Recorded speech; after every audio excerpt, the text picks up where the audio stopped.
Assalamualaikum warahmatullahi wabarakatuh. Perkenalkan nama saya adalah Aryat Mayakina Bilmawan dengan NIM 242180026.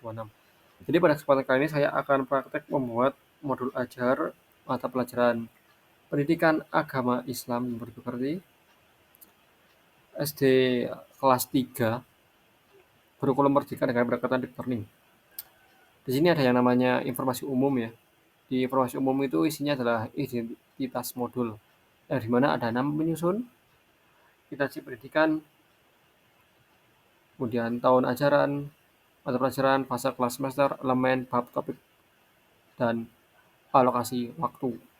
Nah, saya akan mengisi dulu di sini, mulai dari nama penyusun,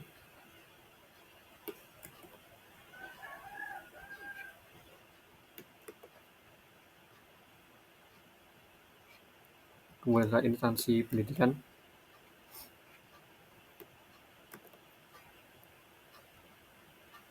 tahun ajaran.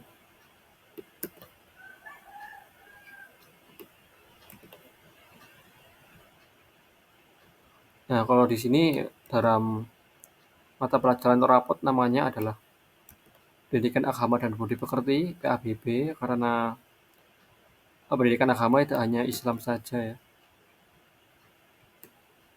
Untuk fase kelas semester yaitu fase B, kelas 3 dan semesternya semester 1. Elemen itu dilihat di CP ya, dan di sini elemennya adalah akhlak.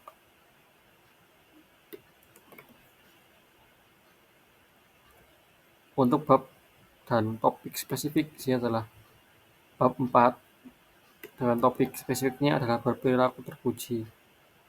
Untuk alokasi waktu saya di sini pakai 2 jam pelajaran. Jadi artinya ada 70 menit karena 1 jamnya adalah 35 menit. Ya, ini.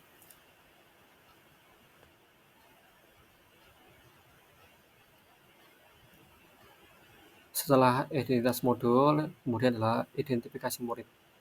Nah, di sini ada 3 kategori yang saya pakai. Ada kompetensi awal atau pengetahuan awal, kemudian ada minat dan kebutuhan belajar. Untuk kompetensi awal, di sini saya umum saja ya. Yang intinya peserta didik telah memiliki pemahaman dasar terkait dengan bab atau materi yang akan diajarkan. Kemudian untuk minat, disesuaikan dengan kondisi kelas ya, atau kondisi di sekolah. Di sini saya singkat saja, hanya seperti ini. Peserta didik menunjukkan ketertarikan untuk mempelajari cara berperilaku sesuai ajaran Islam. Begitu. Kemudian kebutuhan belajar juga sama, disesuaikan dengan lapangan ya. Hmm. Karena peserta didik masih berusia anak-anak, jadi saya meneruskan melakukan bimbingan lebih lanjut untuk membedakan perilaku yang sesuai dengan akhlak mulia dan yang tidak sesuai dalam kehidupan sehari-hari dengan menggunakan contoh yang konkret. Begitu. Nah, kemudian ada materi pelajaran, namun sebelum mengisi materi pelajaran, profil Pancasila, dan dimensi profil lulusan, di sini saran saya atau lebih baiknya kita mengisi CP dan TP dulu. Karena itu akan mempermudah dalam mengisi bagian-bagian tersebut. Untuk CP-nya tinggal cari di web ya, pasti ketemu itu, apalagi kalau nyarinya di web pemerintahan yang ada di Diktasmen. Itu ada. Di sini untuk CP-nya adalah yaitu pada elemen akhlak, peserta didik menghormati dan berbakti kepada orang tua, guru, menyampaikan ungkapan positif dalam keseharian, peserta didik memahami arti keragaman sebagai sebuah ketentuan Allah atau sunnatullah, kemudian peserta didik mengenal norma di lingkungan sekitar dan lingkungan yang berluas, peserta didik mengungkapkan pendapat pribadi, memahami pentingnya masalah dan mencapai kesepakatan dan pentingnya persatuan. Nah, kemudian setelah CP itu adalah TP ya, tujuan pembelajaran. Untuk tujuan pembelajaran sama, bisa dicari di webnya pemerintah aja, itu pasti ketemu.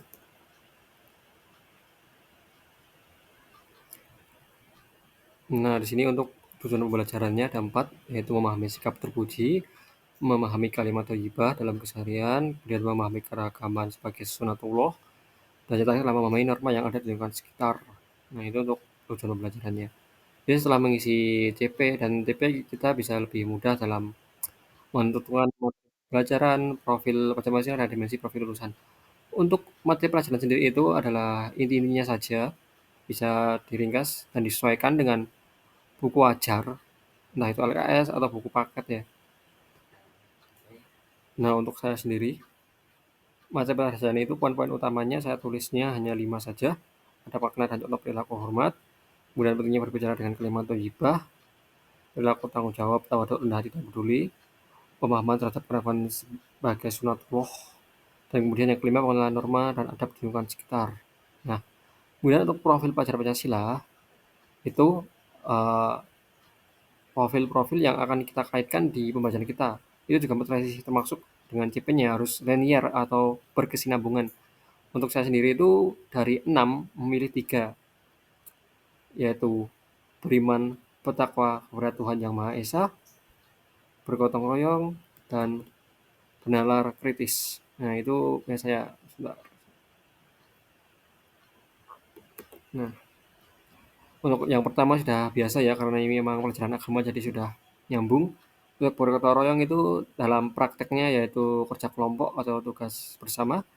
Kemudian untuk bernalar kritis itu siswa dihadapi dengan soal-soal yang berbasis masalah, karena di sini saya juga akan menggunakan PBL ya, problem based learning.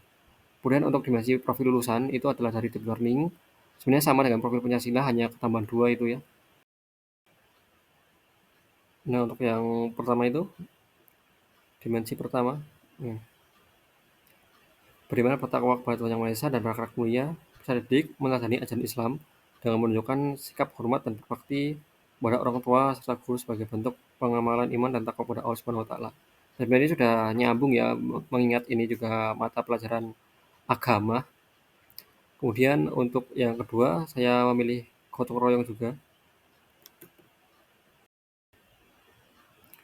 Kemudian untuk dimensi yang ketiga, saya memilih benaran kritis, dan yang terakhir adalah komunikasi. Jadi 4 saja.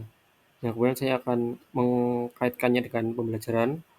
Untuk gotong royong, kurasa sudah tahu lah ya, adalah peserta didik bekerja sama dalam tugas kelompok. Sementara untuk berpikir kritisnya itu atau bernalar kritisnya, peserta didik membedakan antara perilaku terpuji dan tidak terpuji.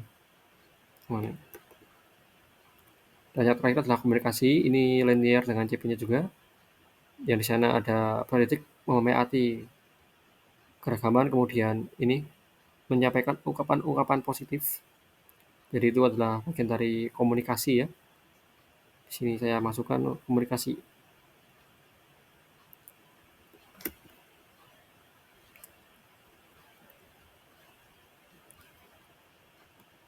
Hmm. Untuk sarana dan prasarana disesuaikan dengan lapangan, begitu musim belajar, dan target dan jumlah peserta didik. Nah, itu disesuaikan saja. Bisa langsung sini.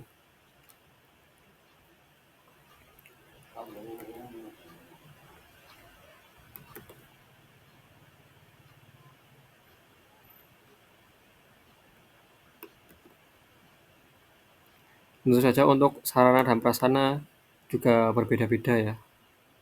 Menyesuaikan kondisi di lapangan. Kalau ada ya LCD, tambah LCD. Kalau enggak ya nggak usah.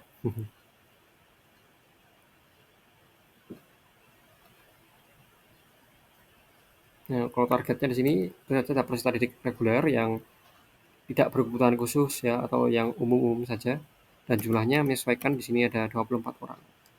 Nah, selanjutnya adalah komponen inti. Karena saya sudah mengisi capaian pembelajaran dan tujuan pembelajaran, kita langsung saja ke lintas disiplin ilmu. Nah, jadi lintas disiplin ilmu adalah ilmu yang berkaitan dengan bab yang sedang diajarkan atau yang sedang siswa-siswa pelajari.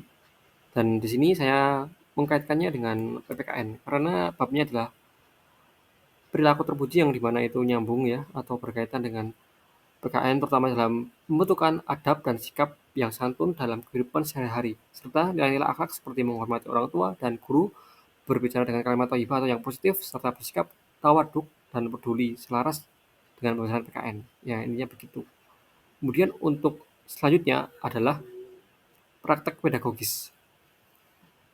Nah, di sini karena saya menggunakan pendekatan deep learning, maka pendekatannya juga deep learning ya untuk praktek pedagogisnya.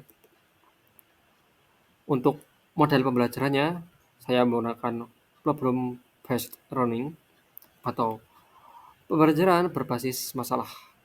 Ya, begini. Kemudian untuk metodenya ada meaningful, kemudian joyful, dan mindful. Yang pembelajar berpengenap dan didik mengidentifikasi masalah akhlak di kehidupan sehari. Nah, itu bisa kurangnya sikap hormat atau kurang patuh pada orang tua dan lain sebagainya. Kemudian untuk joyful, pembelajaran menyenangkan. Ya, ini dengan permainan, yang kurasa sudah pada tahu ya. Kemudian untuk pembelajaran penuh kesadaran atau mindful, pendidik melakukan refleksi terhadap diri sendiri, entah itu perilakunya di rumah ataupun di sekolah, dan mengamati perubahan sikap setelah pembelajaran. Begitu untuk yang mindful. Oke, kemudian ada apersepsi yang isinya adalah pertanyaan pemantik.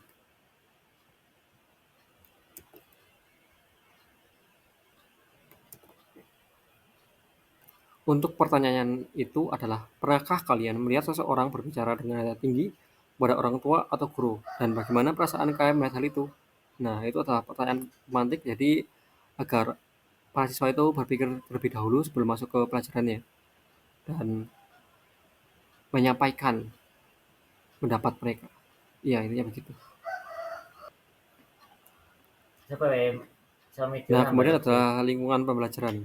Nah, di mana lingkungan pembelajaran itu intinya kelas kita mengajar. Jadi kelasnya untuk pada pembelajaran saya itu kelas diatur dalam kelompok kecil yang kondusif untuk diskusi, kemudian saling menghargai dan pembiasaan adab Islami. Suasana belajar dibuat nyaman, terbuka, serta mendorong perilaku sopan dan bertanggung jawab, baik di kelas maupun di ruang digital.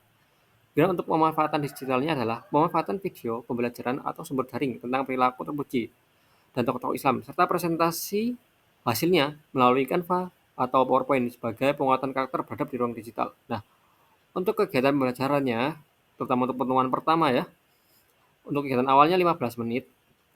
15 menit. Biasa guru menyapa peserta didik dengan salam dan mengajak berdoa bersama.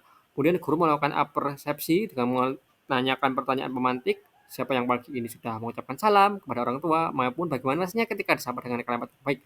Kemudian adalah joyful learning. Nah, di sini guru mengadakan permainan cepat. Kata-kata baik. Setiap peserta didik menyebut satu kalimat baik seperti terima kasih, maaf, tolong, dan menyapa. Kemudian untuk keempat, guru menyampaikan tujuan pembelajaran. Hari ini akan belajar tentang apa dan bagaimana. Nah, selanjutnya adalah kegiatan inti 45 menit. Di sini bukan problem based learning, guru menyampaikan video pendek tentang seorang anak yang kurang sopan terhadap guru dan orang tua. Kemudian anak-anak mendiskusikan permasalahan tersebut. Dan di sini mindful learning-nya adalah guru mengajak pendidik merenungkan apakah aku pernah bersikap seperti itu yang ada di dalam video, kurang sopan begitu. Kemudian yang keempat, peserta didik mencari contoh tokoh Islam yang memiliki sikap tawaduk, tanggung jawab, dan peduli melalui sumber daring. Nah, itu bisa. Kemudian joyful learning, setiap kelompok mempresentasikan hasilnya menggunakan Canva atau PowerPoint. Nah, kemudian yang keenam, guru memandu refleksi tentang bagaimana menerapkan perilaku terpuji di rumah, di sekolah, dan di lingkungan sekitar. Penutupnya, telah didik dan guru bersama-sama menyimpulkan nilai akhlak terpuji yang telah dipelajari. Kemudian guru memberikan penguatan dengan ajakan untuk membiasakan kalimat thayyibah atau kalimat-kalimat positif dalam kehidupan sehari-hari. Kemudian mindful reflection, intinya para didik menulis satu perilaku yang ingin mereka ubah agar lebih berharap mulia dan lebih baik ke depannya. Dan kemudian guru menutup pembelajaran dengan doa dan ucapan motivasi. Jadi totalnya 15 menit ditambah 45 menit ditambah 10 menit, totalnya adalah 70 menit. Dan kemudian yang terakhir adalah assessment. Ada 3 jenis, ada assessment awal, assessment formatif, dan assessment sumatif. Yang awal biasanya dikenal dengan assessment or learning, kemudian yang kedua adalah assessment for learning, dan yang ketiga adalah assessment as learning. Untuk yang pertama itu diagnostik dan persepsi. Jadi tanya jawab misalnya pertanyaan pemantik tentang perilaku terpuji. Observasinya adalah mencatat respon dan sikap awal peserta didik. Nah, untuk asesmen formatifnya adalah observasi sikap dan partisipasi saat diskusi video dan kerja kelompok. Kemudian ada penilaian kinerja dengan rubrik presentasi yang isinya ada bersama, pemahaman nilai Islam, dan komunikasi. Kemudian adalah penilaian antar teman atau role assessment. Jadi saling memberi masukan antar kelompok ya. Itu biasanya waktu presentasi sih. Kemudian adalah asesmen sumatif atau yang akhir bab ya. Presentasinya menggunakan Canva atau PowerPoint dan kemudian tes tertulis singkat soal reflektif tentang penerapan adab Islami di kehidupan sehari-hari. Kemudian ada pengayaan dan remedial. Untuk pengayaan sendiri, pendidik mencari dan mempresentasikan sikap yang menunjukkan perilaku teladan, misal tawaduk ataupun tanggung jawab. Kemudian kegiatan remedial, guru memberikan pendampingan tambahan dan contoh konkret perilaku terpuji melalui video pendek atau cerita sederhana. Lalu melakukan refleksi bersama dengan murid-murid yang membutuhkan remedial. Kemudian ada refleksi diri peserta didik dan pendidik. Refleksi diri peserta didik yang pertama ada nilai apa yang paling menginspirasiku dari materi yang aku pelajari. Kemudian yang kedua, bagaimana aku bisa meneladaninya di sekolah atau di rumah. Yang ketiga, apa hal yang masih sulit ku terapkan dalam menjaga adab sehari-hari. Kemudian untuk refleksi bagi pendidik ya. Yang satu, apakah pendidik memahami makna perilaku terpuji secara mendalam? Kemudian, bagaimana dari pembelajaran yang paling efektif membentuk karakter Islami? Dan yang ketiga, apa yang perlu diperbaiki untuk memperkuat nilai adab dalam pembelajaran berikutnya. Nah, itu udah selesai ya sebenarnya. Di sini ada lampiran. Lampiran itu cuma ya LKPD. Ini ada skenario masalah. Tontonlah video yang ditampilkan guru tentang seorang anak yang bersikap tidak sopan kepada gurunya. Renungkan dan diskusikan bersama kelompokmu. Apa yang menyebabkan anak tersebut bersikap demikian? Kemudian bagaimana seharusnya seorang pelajar bersikap terhadap guru dan nilai-nilai Islam apa yang bisa diterapkan agar situasi seperti itu tidak terjadi. Nah, di sini ada tugas diskusi kelompok. Ini tugas-tugas untuk anak ya. Ini masih kurang rapi, aku menata LKPD-nya. Kemudian ada refleksi diri atau mindful learning. Apakah aku sudah berbicara dengan sopan kepada guru dan orang tuaku? Dan kemudian perilaku apa yang akan aku ubah mulai hari ini agar lebih berakhlak mulia? Untuk penilaian ada aspek pemahaman materi, sikap kolaboratif, kreativitas, refleksi diri. Nah, indikatornya juga ada ini. Nah, yang terakhir ini juga, ini bukan terakhir sih, ini udah terakhir ya, yaitu adalah glosarium atau istilah dan pengertiannya. Ada adab, adab itu tata krama dan perilaku baik yang mencerminkan akhlak Islami dalam berbicara, bertindak, dan bersikap terhadap sesama. Kemudian akhlak terpuji adalah sikap dan perilaku yang mencerminkan kebaikan seperti jujur, tawaduk, tanggung jawab, dan peduli terhadap orang lain. Yang kemudian ada tawaduk, sikap rendah hati, tidak sombong, dan menghormati orang lain tanpa membeda-bedakan. Nah, ini juga sama bawah-bawahnya. Tanggung jawab, peduli, refleksi, problem-based learning adalah model pembelajaran yang menggunakan permasalahan nyata sebagai pemicu pendidik untuk berpikir kritis dan menentukan solusi. Mindful learning adalah pembelajaran penuh kesadaran di mana peserta didik fokus, tenang, dan memahami makna dari setiap kegiatan belajar. Literasi digital, kemampuan menggunakan teknologi secara bijak, etis, dan bertanggung jawab dalam mencari dan menyebarkan informasi. Yang untuk Canva dan PowerPoint itu adalah aplikasi. Dan yang terakhir adalah daftar pustaka. Ini daftar pustaka belum saya isi juga. Ya, ininya begitu untuk modul ajar kali ini. Cukup singkat, simple, dan sederhana saya rasa. Ya, ini. Baik, cukup saya sekian ya. Dan terima kasih untuk sumber-sumbernya, terutama untuk CP, ATP, bahkan modelnya ini ya, yang deep learning. Ini saya tahu di deskripsi, sebenarnya itu ada di web pemerintahan yang data assessment itu. Ya, nanti saya taruh di deskripsi saja. Dan ya udah, sampai sini aja. Cukup sekian. Wassalamualaikum warahmatullahi wabarakatuh.